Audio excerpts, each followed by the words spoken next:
Harihi Om Sahana Vavatu Sahano Bhunaktu Sahaviryan Karavavahai Tejasvinavadhitamastu vidvishavahai. Om Shanti Shanti Shanti.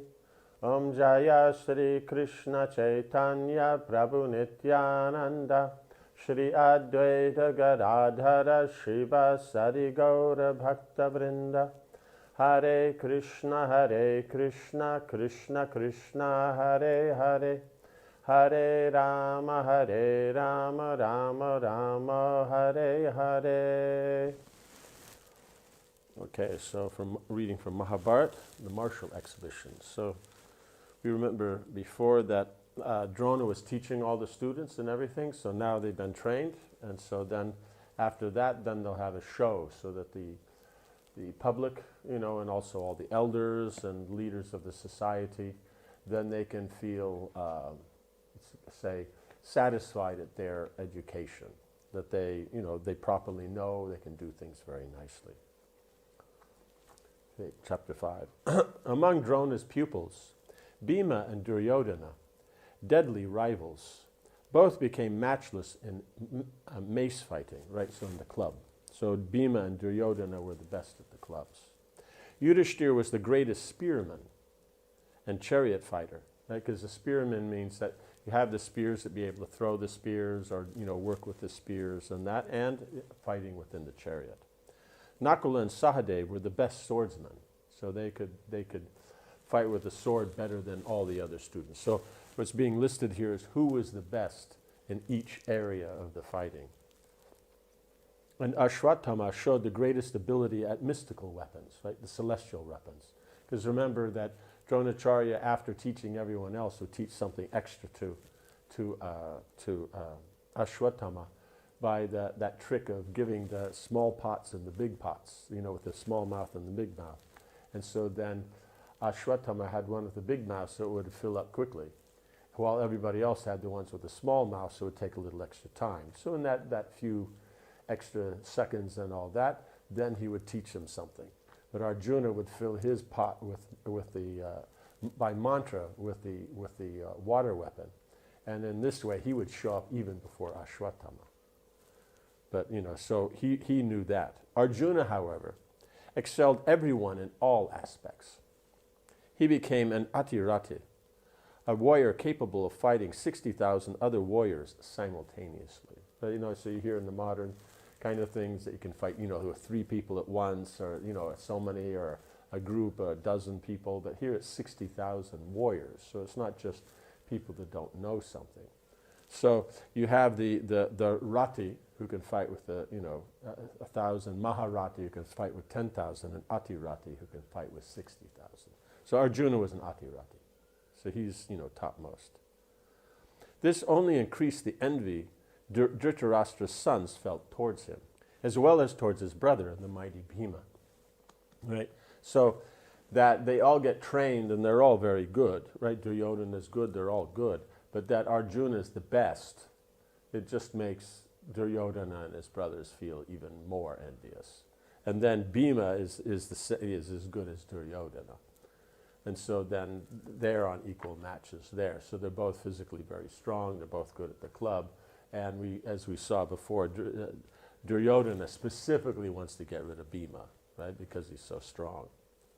But we see as Arjuna is now more powerful. One day, Drona decided to test the student's abilities. He placed an artificial bird high in a tree. Calling together all the princes, he said to each of them, "Take your bows and aim for the bird's eye. One by one, I shall call you forward to shoot." Right? So he's put a bird, and an artificial bird, in the tree, and up in the tree. And so then he'll call them for one by one, and you're to aim at the eye of the bird. Right? The first to be called was Yudhishthira. When he had placed an arrow on his bow and aimed, Drona asked, "Oh, Prince, tell me what you see." Right? So he's ready to shoot, but he won't shoot until he's ordered. So then he's asking him, okay, so now you have your bow, you have your arrow, you're aiming at the bird in the tree. What do you actually see? Yudhishthira replied that he saw his brothers, Drona, the tree, and the bird. Drona asked him again and again what he saw, and each time received the same reply. Drona then reproached him and told him to stand down without firing the arrow. You will not be able to hit the mark, he said with annoyance. Right, so he's asking him, what do you see? So then he's seeing his brothers that are there, he's seeing Dronacharya, sees the tree, and he sees the bird. And then asking him again and again, is this what he sees? And he says, yes. So then he says, then you step back. You don't shoot. You won't be able to hit. Duryodhana was next to be called, because Yudhishthira is the head of the Pandavas, so Duryodhana is the head of the Kauravas. When he was ready to fire, Drona asked him the same question. The prince replied as Yudhishthira replied, and again Drona told him to stand down. Each prince was called, and each responded to Drona similarly and was not allowed to shoot at the bird. Finally, Arjuna was called, after everybody, right? Because then, he being the best, and in this case, he would be the last. Let everybody else show their ability. When he was prepared to shoot and was standing with his bow drawn in a semicircle, Drona said, tell me what you can see. Can you see myself, your brothers, and the tree? Arjuna replied, I see only the bird. I cannot see you or my brothers, nor the tree. Drona was pleased. He waited a moment and asked, if you see the bird, then please describe it to me. Arjuna responded, I see only the bird's head. I cannot see its body. Drona's bodily hair stood on end. He said, shoot. Arjuna released his arrow and it struck the wooden bird in the eye, sending it tumbling to the ground. With tears of joy, Drona embraced his disciple as Duryodhana and his brothers looked on in frustration. Right? Because the point is that you have a target, he just sees that target. There's nothing else that's important, that's distracting. Because in this case, it's just the bow, the arrow, and the bird. Seeing Drona, seeing his brothers, seeing the tree does not add to it. Right? In other words, what is necessary, that you see. Right? It's not that, he can't see things that are important. He only sees what is important. So then that's what then makes him very special. The other ones get distracted. He doesn't get distracted. Sometime after that, Drona went with the princes to the Ganges to bathe. As he entered the water, a fierce crocodile seized him. Although capable of freeing himself, Drona cried out, boys, come quickly, kill this beast and rescue me.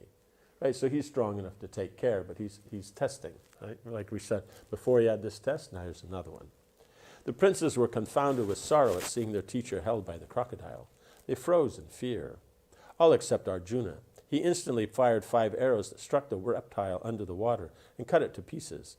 Its mouth fell open and released Drona's leg. Right, so that's another aspect, is that when it's one thing you're trained, and when you're trained, then you're naturally going to see, you can explain all the different situations that you use this in and that in, and if this happens, you do this, and if that happens, you do that. But then there's the actual use of it. When the actual time is there, you have to use something. Then you see, because they're warriors, that it's not going to be necessarily a pleasant situation. It's going to be a dangerous situation. So the other ones, then they got frightened. I mean, just surprised by it, didn't know what to do. But Arjuna immediately just took his bow and arrow and shot the crocodile. So that means the others have the knowledge, but he's brought that knowledge to realization, to the point of science, right? Because science means you know how to apply it. Art means you can, discuss the various ways and this with this and that, but science means you can actually do it. So he was the best at it. That's why he was the best, because he could actually practically apply it, no matter what the situation. Drona came to the riverbank and took Arjuna aside. He said to him, I wish to give you the greatest of weapons. Take from me the knowledge of the Brahmastra, the irresistible missile endowed with Brahma's power, right? Of all the different weaponry, the Brahmastra is considered to be the most powerful. So that you could only give to someone who actually has the character and ability to use. So Arjuna showed he has that character, he has that ability. while others you see Duryodhana tends to be, and his brothers are envious, and that, or they don't, or others don't have the qualification, or different things like that. So Arjuna then had everything. So then he was given. This weapon should only be used against supernatural foes, right? For if it's released against others, it will destroy the very world, right? So if you have a supernatural person, then they have so much power. Use the Brahmastra, it'll just destroy them. But if you send it at ordinary people, it just destroy everything. You see, like modern, they use the nuclear power, they can't control it, so it just creates so much problem. But then they could exactly aim it at something specific. And it would only destroy that because it's in a supernatural position. So it's not supposed to be used outside of that. Drona then told Arjuna that no one would ever become superior to him with a bow. He was now invincible. Saying that the princes had become expert in arms and warfare, Drona went to Dhritarashtra and said, "My lord, your sons have completed their education. With your permission, they may now display their proficiency. Let me therefore arrange an exhibition." Right? So he's taught them whatever they can learn, and we see from that Arjuna is the best. That doesn't mean the other ones are bad. It just means that they're good and he's super excellent. Dhritarashtra thanked Drona for instructing the princes and said, "I envy those able to witness the prowess of my sons. I shall attend the display with Vidura, who will be my eyes. With his assistance, please make the preparations, O best of the Brahmanas." Drona and Vidura went outside the city and selected a large flat piece of land. After sanctifying the spot with prayers and offerings to the gods, Drona had skilled architects construct a great stadium, right? So they're going to do some kind of Vastu Puja and everything like that. So you look for what the land that's auspicious, that has the proper things, all the different symptoms that it's good, auspicious, then they do the pujas, and then they start construction. He had a vast central area and platforms rising on all four sides. Wealthy merchants sponsored the installation of thousands of beautiful seats, carved from wood and inlaid with ivory and pearls. Rows of golden thrones encrusted with coral and gems were built on the royal platform. The stadium's sides reached up to the sky and were adorned with tall white flagstaffs bearing colored pennants that fluttered in the breeze. So you have the central area where the exhibition's going to be.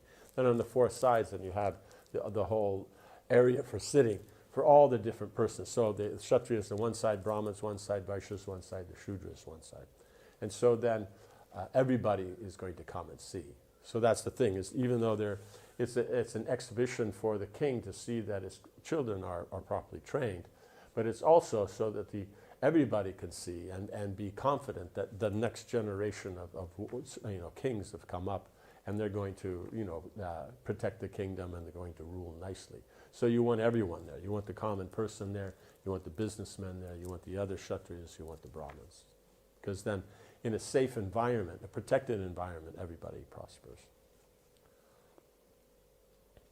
Right? And so then behind all those seats, then they'd have rows of flagstaffs at the top with nice flags all fluttering in the breeze. So it makes a very, very nice arrangement. On an auspicious day determined by the royal astrologers, the citizens entered the stadium eager to see the princes display their power. Bhishma and Vidura, leading Dhritarashtra by the arm, walked at the head of the procession. Drona and Kripa immediately followed them, along with other members of the royal party, such as Bahlika, Somadatta, and other kings visiting from surrounding kingdoms. So that I remember Bahlika is the brother of Shantanu. So that's why in the Gita, when it talks about great-grandparents and like that, because Bahlika, and maybe even Somadatta's in that category.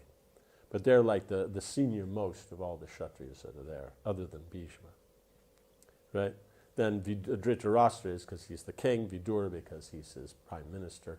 So then they're going to be in the lead, and then actually the next respectable group of kings, the teachers are coming, and like this. The royal ladies came out of the city dressed in dazzling robes and ornaments, accompanied by numerous maids in waiting. The ladies ascended the royal platforms like goddesses ascending the royal holy Mount Meru.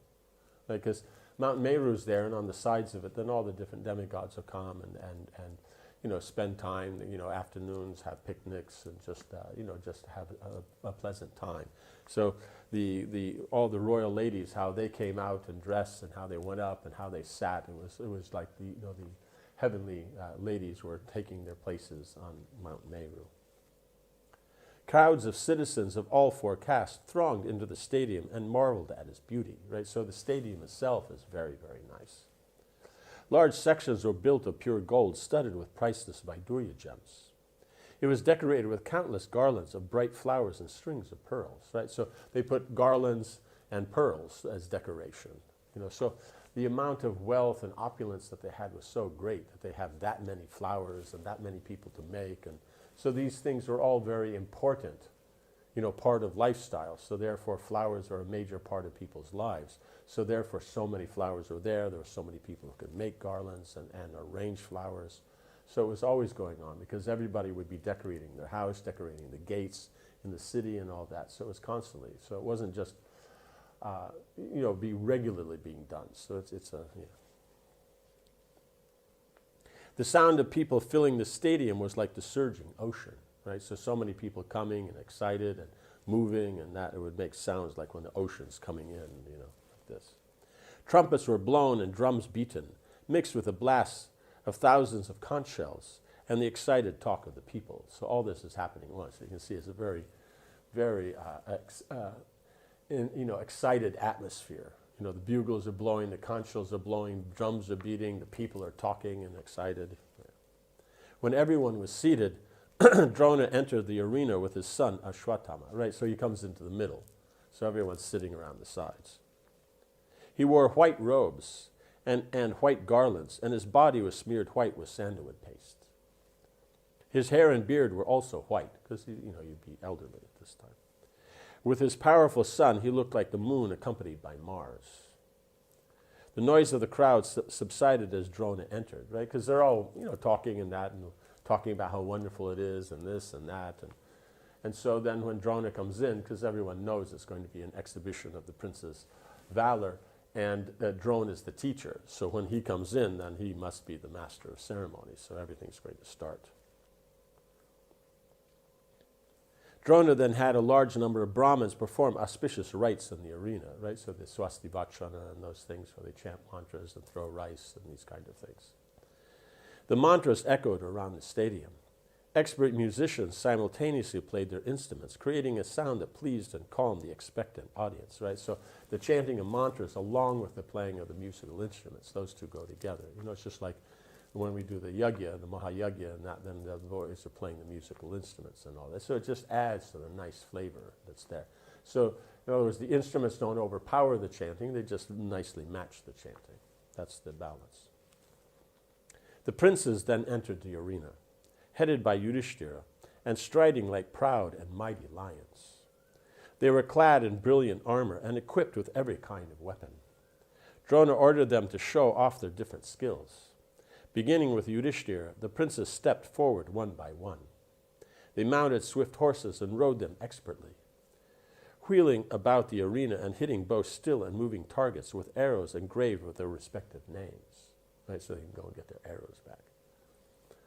Thousands of arrows sped in all directions, and some of the citizens ducked in fear, right? But, it's not going to go and bother the citizens, but it's just so, because it's all happening at once. So they step forward, and then after that, everybody's doing something. So it'd be, like completely immersed inside this. Others were fearless, their eyes wide with wonder. Sounds of excellent, well done resounded throughout the stadium. The princes' weaponry skills, horseback riding, and chariot driving were breathtaking. After displaying all these skills, they pulled out their gleaming blue swords and shouting, rushed at one another. Right, so the blue swords, that's the steel, the Damascus steel. So it was very famous in the West that it came from the Middle East. It was called Damascus steel, that's what they call it. But the Damascus steel didn't come from Damascus. They made swords out of it. The steel came from India. So India, they used it to make their swords. And they used one type of swords. In the Middle East, they used a different. So they just got the steel already. Then they formed it into the particular swords that it was to their liking. So in that, because of how it's purified and everything like that, it comes out a blue color. because depending on how you deal with the metal, how you heat it, what you mix with it, all dealing, you'll get different colors. They thrust and parried, adroitly dodging one another's attacks, right? So thrusting is when they go forward. Parrying is when someone attacks and you move it to the side and like that. The people saw with delight the grace, speed, and strength of all the princes, right? Because it's not just just hacking at one another. They're actually able to fight in so many amazing ways, and just how they can fight, how they can move, have the quickness in which they do that, the quickness in which they can move and take a new stance. And that was very special. Drona then had Bhima and Duryodhana step forward to display mace fighting, right? Because they're the best at mace. The two heroes glared at each other and bellowed like furious bulls, right? So they're showing that off. So the others are just showing. But we see that with Bhima and Duryodhana, they actually don't like each other. So there's going to be something more happening. Holding aloft massive iron maces, they circled, each with his gaze riveted on the other. As Vidura described the scene to Dhritarashtra and Kunti to Gandhari, the two princes aimed terrific blows at each other. Their maces collided with thunderous clashes, sending showers of sparks into the air. Right? Because you have iron on iron. When they hit, then you get all these sparks. So it's not just a little tap here and there. They're actually sliding and smashing. And the sound, because it says they're very big, because they themselves are very big, very powerful, so they can use maces that no one else could even pick up. The crowd became divided. Some supported Bhima's, while others supported Duryodhana. Shouts of, "Behold the mighty Bhima," and "Just see the powerful Duryodhana," filled the stadium. Drona realized that the fight was becoming too earnest, right? They were too focused on it. It wasn't just a show of technique. They actually were fighting each other. He also saw that the people were becoming too excited, right? Because they were taking sides and all that. Because before that, all the princes are just showing off their skills, and so the people are watching and very pleased. But here, Bhima and Duryodhana, they actually don't like each other. So they're fighting. There's a mood of trying to defeat. And the people catching that mood, they're also siding with each other. So it's becoming, the mood is changing and all that. So Drona thinks, okay, we have to stop this. He told his son to step between the two roaring rivals and stop them. Ashwatthama obeyed his father and, moving quickly forward, managed to separate the two princes. Right? So you understand how powerful Ashwatthama is. If he can, one, just by presence, and two, he can actually physically stop them. When Bhima and Duryodhana had stood down, still glaring at each other, right? So even though they stop fighting, as they walk away, they're still staring at each other. Drona stepped into the middle of the arena.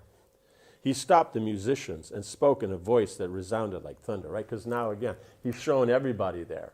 All the different princes, what they can do, and all the amazing things, and ended with Bhima and Drona, because they'll make the best show like this.